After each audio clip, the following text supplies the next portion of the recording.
Akash Madhvi here. This video is regarding tips for online exams conducted by IDLE.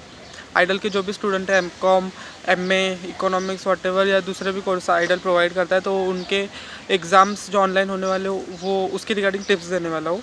इस video में बताऊँगा कि exam में कैसे टाइप के क्वेश्चन आते हैं, आपको किस अप्रोच से स्टडी करना है, एंड मैंने खुद कैसे किया था स्टडी। क्योंकि मैं ये वीडियो पहली बात क्यों बना रहा हूँ, क्योंकि मैंने खुद ऑनलाइन एग्ज़ाम में बैठा हूँ IDLE के। फाइनल ईयर के अभी एग्ज़ाम हुए थे कुछ दिन पहले, तो मैंने सभी पेपर्स मैंने अटेंड किए हैं and I have good amount of knowledge regarding those exams. तो पहले स्टार्ट करते हैं कि ये एग्ज़ाम में किस टाइप के क्वेश्चंस आते हैं। देखो, एग्ज़ाम में ना ऐसे सोच के बिल्कुल नहीं चलना है कि इजी क्वेश्चन आएंगे, इतना डिले हुआ है पेपर्स तो यार ऐसे ही पास कर देंगे, कुछ भी क्वेश्चन डाल देंगे इजी। तो ऐसा कुछ नहीं है।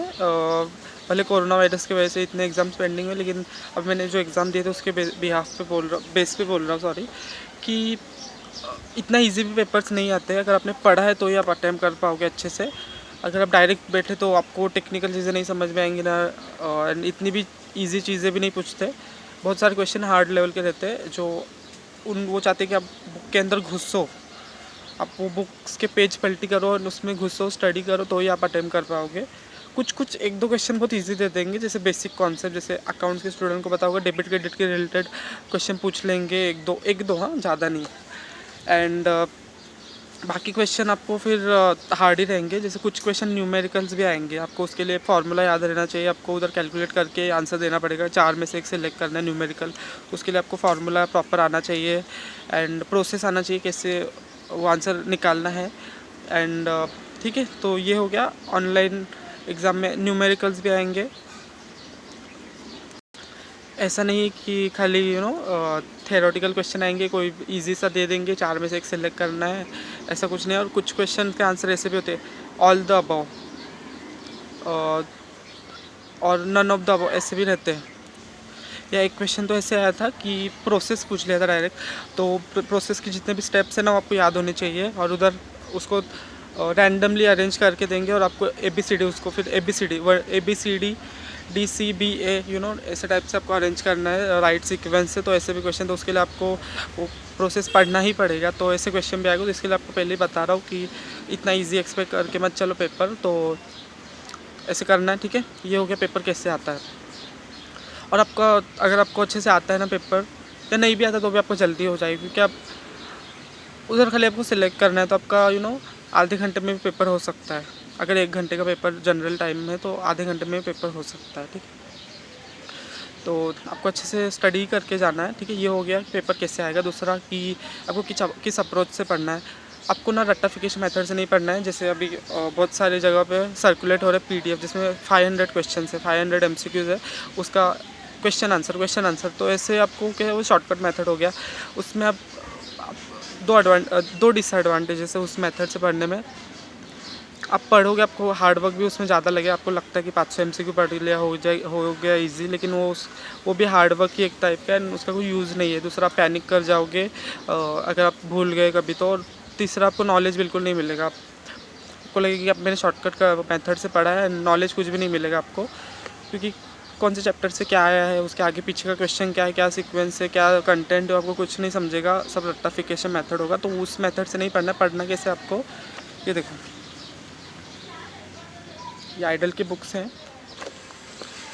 आपको ये बुक में से ही पढ़ना है। अगर आपके पास बुक्स नहीं है, नॉट ए इशू, आप डाउनलोड कर सकते हो PDF, इसी बुक्स का ऑनलाइन रहता है। वो कैसे करना है, मैंने उसके ऊपर मेरा वीडियो है, आप जाओगे तो आपको दिख जाएगा कैसे डाउनलोड करना है, बहुत ईजी है। तो आपको क्या करना है, वो PDF डाउनलोड करके नॉर्मल स्टार्टिंग से, हम अभी देखो जैसे इसमें ये इंडेक्स है, तो इंडेक्स से लेके फर्स्ट से लास्ट चैप्टर आपको अच्छे से पढ़ना है। कैसे पढ़ना है, ज़्यादा पैनिक नहीं होना है, जल्दी हो जाता है, दो दिन में भी हो जाता है अगर आपको एक बुक ख़त्म करना है। क्योंकि इसमें क्या आपको याद नहीं रखना है, सब कुछ याद नहीं रखना है, क्योंकि आपको 7-8 मार्क्स के क्वेश्चन लिखने नहीं है, आपको खाली कॉन्सेप्ट समझ के जाना है, उधर आपको अटेम्प्ट करना है। तो एंड जो न्यूमेरिकल जो चैप्टर्स है वो तो और जल्दी हो जाएंगे, क्योंकि आपको याद तो नहीं करना है। आपको क्या करना है, प्रोसेस, आपको फार्मूला, आपको जैसे कैलकुलेट करते हैं वो सब याद रखना है, उधर जाके आप कर लोगे, इतना हार्ड क्वेश्चन भी नहीं आएगा। ठीक है, आपको क्या करना है, स्टार्टिंग टू एंड पढ़ना है, चैप्टर खोल के उसके अंदर कॉन्सेप्ट क्या है वो समझना है, उसको टिक करना है, टिक करते जाना। ये हो गया टिक। कुछ रिलेवेंट दो पेज का पैराग्राफ है थेरी, वो बिल्कुल नहीं पढ़ना है, खाली स्ट्राइट लाइन जैसे कई बोल्ड में लिखा होगा वो, या कोई डेफिनेशन, या suppose descriptive type of research what is that, तो उसका आपको स्ट्राइक लाइन पढ़ना है। एक लाइन में, जहाँ स्ट्राइक लाइन मीन्स क्या, एक लाइन में अगर आपको जिसका आंसर मिलता है ना प्रॉपर, तो आपको नीचे का पूरा पढ़ने की नीड नहीं है, वैसे लाइन पढ़ना है खाली, तो आपको दिमाग में रहेगा हाँ इसका मतलब है, उसका मतलब वो है। क्लासिफिकेशन पढ़ना है, ये क्लासिफिकेशन किसके अंदर था, प्रोसेस के कुछ रहते क्वेश्चन, वो अच्छे से करने हैं। बस ऐसे अच्छे से आपको करके जाना है एंड हो जाएगा आपका पूरा बुक, आप ख़त्म कर लोगे, आपको पता भी नहीं चलेगा। जस्ट करना है, पेज पलटी टिक, पेज पलटी टिक, बस ऐसे करना है। ज़्यादा उसमें घुस के पढ़ना नहीं, क्योंकि आपको 7-8 मार्क्स के क्वेश्चन नहीं लिखने हैं, और लेकिन समझ के भी जाना है अच्छे से।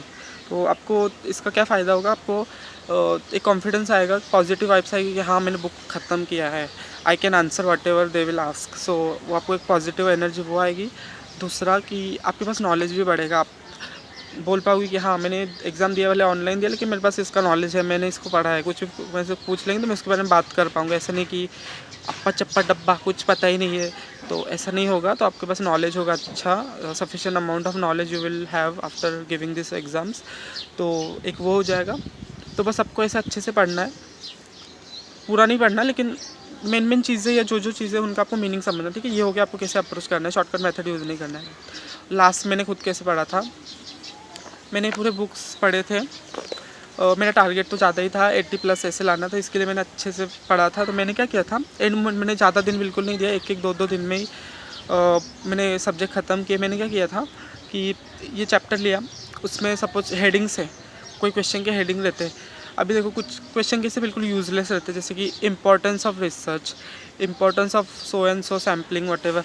तो इंपॉर्टेंस ऑफ बेनिफिट्स आपको खुद को भी पता रहते हैं, वो दिल से निकलते कि हाँ इसका इंपॉर्टेंस ये है। तो आपको वैसे क्वेश्चन पे ज़्यादा ध्यान नहीं देना। हाँ लेकिन कुछ फीचर्स, कुछ जैसे टाइप्स, मेथड्स, या दूसरा क्या रहता है वो क्लासिफिकेशन, ऐसा कुछ रहेगा ना, उसको आप अच्छे से पढ़ना है। इंपॉर्टेंस, बेनिफिट्स, ये सब ऐसे टाइप के जो क्वेश्चन रहते हैं उसको उड़ा देने का, उसको देखने का भी नहीं, खाली ऐसे नज़र मारने का बस। तो ऐसे पढ़ना। मैंने क्या किए थे, नोट्स बनाए थे, 9-10 पेजेस के नोट्स बने होंगे मेरे पूरे बुक के। तो मैंने हेडिंग्स लिखे थे उसमें, एंड मोमेंट पे जो मैं रिफ़र कर पाऊँगा, हाँ इसमें से ये है, कुछ स्ट्राइक लाइंस, कुछ जिसके मीनिंग समझने की इंपॉर्टेंट रहते हैं। कुछ चीज़ें जैसे अपॉर्चुनिटी कॉस्ट का बोला, opportunity cost is cost of forgoing something. तो ऐसे कुछ चीज़ें जो आपको फिर बाद में कंफ्यूजन नहीं, ये मैंने पढ़ा था तो मुझे कुछ समझ नहीं रहा, तो ऐसे कुछ चीज़ों की आप लाइन एक लिख सकते हो। तो ऐसे अप्रोच लो एंड अच्छे से पढ़ो, एंड फिर मुझे फिर बताना आप कि आपका कैसे गया एग्ज़ाम, ठीक है। तो अच्छे से पढ़ो एंड शॉर्टकट मेथड बिल्कुल यूज़ नहीं करना। और मैं इसके लिए बता रहा हूँ क्योंकि मैं खुद एग्ज़ाम में बैठा हूँ।